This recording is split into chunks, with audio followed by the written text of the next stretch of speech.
Hi,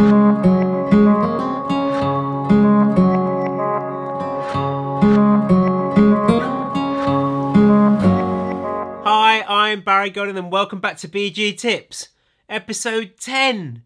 We've made it all the way here. So thank you for sticking around with me. We're now at the bottom of the kit list, and from now on we're going to be then breaking it down, also packing it into the bike. So I'm going to show you how to get all this stuff in your bike. Well, not all of it, but most of it. So today we're going to be finishing off the kit list with Hygiene. Some people might say I'm not the most cleanest person in the world, but here's a few items going to make your life a little bit better on the bike. So at the top of the list, we're going to have your toothbrush and your toothpaste. Toothpaste, a lot of these items are going to be looking at in the travel department. So this was a travel toothpaste in Boots or Sainsbury's, and I actually do refill it. You just get your big tube, squeeze it in, and you get another load in there. So it is reusable, which is quite smart, but nice and neat. That's more than enough to take with you for ages. You might giggle. The amount of space and weight I take, why the hell is cut its toothbrush in half? First of all, this toothbrush has a nice ergonomic design, so it fits there quite nicely. But the major reason is because a full-length toothbrush is quite hard to pack. So those two items are quite neat and small. They'll wedge in somewhere, easy peasy to get to. And often they'll all set off in the morning, forget I've haven't cleaned my teeth, and they'll be cleaning my teeth from the side of the road as we start. But yeah, so that's the only reason why I saw it. I do physically saw it in half. Yeah, quite a good one. So next on the list, we're going to be talking about travel wash. So you can look for nice small items in Boots or Sainsbury's. You can nick them out of hotels. There's a winning one. They come in bite-sized pieces. These are also quite cool, really small ones. But again, we've spoken about this in the video before. Try and only use these in a campsite. Yeah, sometimes it's nice taking a bit of a shampoo, because I do use this all-purpose soap, which is biodegradable, quite good, but I don't know how fish-friendly it is, so please don't chase me up on it. But it's a lot better than this stuff to put into kind of a river or something like that. So this isn't the nicest to use on your skin. It's all right on the skin, but when it comes to your hair, you look a bit ridiculous after a while. So that's why these other ones do come into their own. I also decant a lot of them as well. You'll find these airplane bottles in all good supermarkets. So yeah, got a variety of different sizes depending on how long the trip is. I refill them. That's probably had 10 different types of shower gel in it. But that's their all-purpose soap. I'll take that. We use it for washing up and a variety of things like that.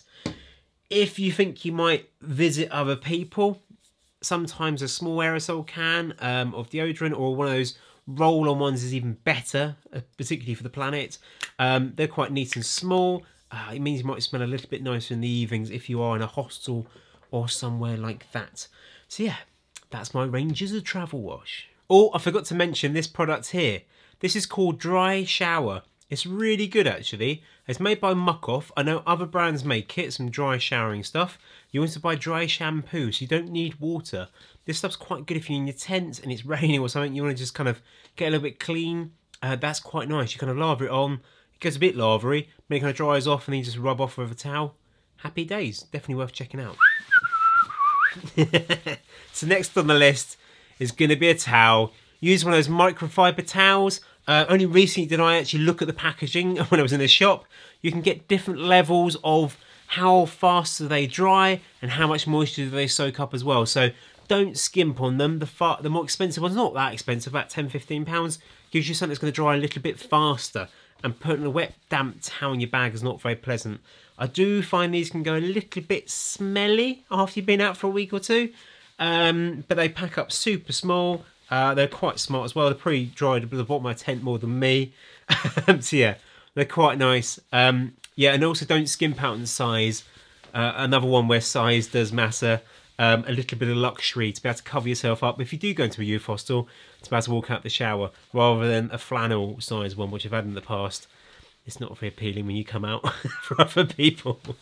And then we've got first aid. So I don't carry that much first aid with me anymore. I've been to a lot of first aid courses for work, and I spoke to her, the biggest thing you can take is just a dressing. If you just take a dressing, you can bandage most things up. You're not going to be doing that much out and about on the trails in terms of sewing someone's body up. Do try and take a first aid course before you go into the wilds on your own. and watch some horrific videos in terms of there's some mountain biking ones out there where they're showing pushing pressure on wounds have really actually saved people's lives. So it's definitely worth looking and or taking a first aid course, and not that expensive, just to come up to date with what you need to know. But yeah, biggest thing, take a big sterile dressing. This can do a variety of things on the body. So apart from that, there's also the things that you may forget to take. I have sometimes weird allergic reactions, and they often happen in the weirdest places. Not very helpful. So if you are allergic to something, or you need your tablets or something like that, do take some with you. This is what this bag is. This has actually come from a trip. So again, I don't really know what's in here. Another one of those exciting moments. So we've actually got a bit of tent repair or tarp repair thing there. This is a burn shield. So this is something you can put if you've burnt yourself. Which, how can you burn yourself on a bike? Don't forget your rotors can be red, burning hot. And I've seen people fall off and it go in their skin, and it pretty much sears through it. So this is burn gel. That's going to help a little bit better. Next on the list is actually to do more puncture repair stuff in terms of a air mat. And then we've got a couple of plasters. Please be careful. Some of your friends might be allergic. I'm personally allergic to the fabric plasters. You know, those brown fabricy ones. They give me up in more of a rash than what the problem was. So that's why I'm mainly carrying the dressings, because they're better for me. But if you've got a little nick on the finger, particularly you want to get clean, then worth using that. A couple more plasters. More puncture repair patches for, I believe that is for the other air mat. That's why I've got 2 lots. I do carry paracetamol. So paracetamol and ibuprofen are quite worth taking. The easiest thing is you can prescribe yourself on the trails. And if you are feeling a bit dicky, which I've been with, one of my friends is a surgeon, so he's allowed me to take these on a variety of trips. Do take them with you. Only a small amount, you don't need to be taking loads. And these are always worth hiding in the bottom of your bag. These are quite cool. There is USB rechargeable hand warmers, which I think are miles better. I got hundreds for them, my girlfriend. She loved them on the last trip. But throw these in your bottom of your bag. You rip these open, they stay hot for 8 hours. You might have to stuff them in your shoes, stuff them in someone's gloves, or if they're literally sitting there chilling, getting really, really cold, it's worth giving them a couple of these to keep them going. So I think that more of that as a first aid point rather than you're feeling a bit cold. So that's all that part there. The rarest species, the lesser spotted antibacterial hand gel at the moment. But yeah, do take a little bit of that. You don't know if you've been to the toilet, clean your hands. If you're doing some kind of injury stuff, take it with you. So I try and keep a couple of these, one in the first aid kit and then one at the top of the bike. Always easy access, because you don't want to be diving through all your stuff after you've been to the toilet.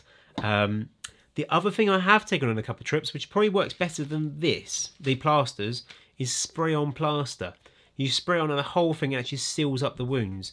I have a few friends who have really made a mess of themselves, let's put it that way, on trails.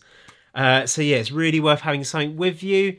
I have used a buff to wrap around someone's leg and used an inner tube to tape it up. A friend tried to use gaffer tape straight onto his skin. I made sure he had a bandage on there first before he gaffered it up. So people do go to extreme extents on the trails, but it's worth carrying a few basics, just about to do those few minor kind of get-together jobs before you take them somewhere very serious and take them to hospital if need be. Ugh, the worst nightmare in the world. Little midges or insects or mosquitoes or anything that flies and wants to harm you. They're not going to kill you, but they can make some people really bad. I started off in the past, I was using this stuff. This stuff is kind of really quite serious. I think it's for like proper mosquitoes in deepest, darkest, wherever it is. There's 2 levels of protection. There's plus 30 and this is plus 100. Don't go spraying that in your face. If you start swallowing that or putting it in your eyes, it's going to really hurt. So we're using that over our bodies, and then we use the plus 30 on our faces. But it stinks, it's horrible, it feels like proper chemicals on your body. Not the nicest thing. So then I started looking for new things I could use, and everywhere read, Avon So Soft, or Skin So Soft. This stuff was always used by the army. I bought a few bottles of it and it's lasted me ages. It has a rather interesting scent to it, which I may not wear on a night out, but it does work. It worked quite well actually. More they kind of slide down your body, the midges, rather than want to stick into you. And what the best thing to do is get one of those squeegee bottles You can decant that into there rather than carrying that massive thing with you. So again, look for the travel section for a little spray bottle, and that'd be quite useful for that. After all of those, we're in Scotland and all the locals kept saying smidge was the best. And you know what? It's true. I've been in clouds and clouds of midges. You wear this, you're doing pretty well actually. That's also why I don't wear a head net now, because this works so well. Stick it on, spray it everywhere, spray mass amounts of it, and don't in your eyes, but it's really, really good. It smells quite pleasant in a way. So I'd have to say the best insect repellent I've had and used is Smidge. Please comment down below if you have another one or something else you've been using, and see how well it works. Coming up next is bottom care. So chamois cream. Why is it called chamois cream? So you know that on your lycra padding, that big padded part, they used to be made of leather from the chamois animal. So that's why it's called a chamois. In the old-fashioned days, it was just a piece of leather. They used to have to cream up and make nice and kind of supple, otherwise it would be rather painful to sit on. So that's where the word chamois comes from. That's why there's still an animal with it. But this is where it still contains its name. So chamois cream, I'd have to say, is quite important stuff. It helps things antibacterial down there, helps things slide past each other, stops a lot of rashes and a lot of horrible things happening. I personally used to use the Chamois Cream, which is nice and creamy and like fluid. It kind of went everywhere nicely. With this stuff, the Astor stuff, which I now use, is a lot thicker, which actually means when you take it on a trip, you get more bang for your buck in terms of you don't have to take as much with you because it's a lot thicker cream. You kind of rub it in a lot of places. That then, rather than taking this massive pot with me, then goes and decants into these little pots here. I can generally get away with probably 3-4 days of chamois cream in here. Do keep it to yourself, don't double dip with a friend. But don't forget, lycra chamois pads next to the skin. That's why you want this on there as well, and it kind of makes things a lot more comfortable. So very quickly, there's Female Pacific Chamois Cream, which I didn't know much about until my girlfriend needed some. Then I did some reading up on it. Women have a different pH balance downstairs, and this actually is a lot better for them than the men's minty fresh stuff. So I would recommend, if you're a woman, do have a look for it and have a read up on it. You know more than me, but yeah, worth having a look. And the last thing left is a bit of talcum powder. That's going to help things dry up in the evenings if you're a bit soggy in your tent, and then make it nice and comfortable. So yeah, even during the day, a bit of talcum powder can't go amiss. Before we move on to the last item on our list, I've got a couple of extras to add in. So first of all, one thing I always forget to take because we live in England, sun cream. You can get into real problems if you don't take sun cream. You can get red raw in your tent, in your sleeping bag. It's horrible. You can't quite sleep properly.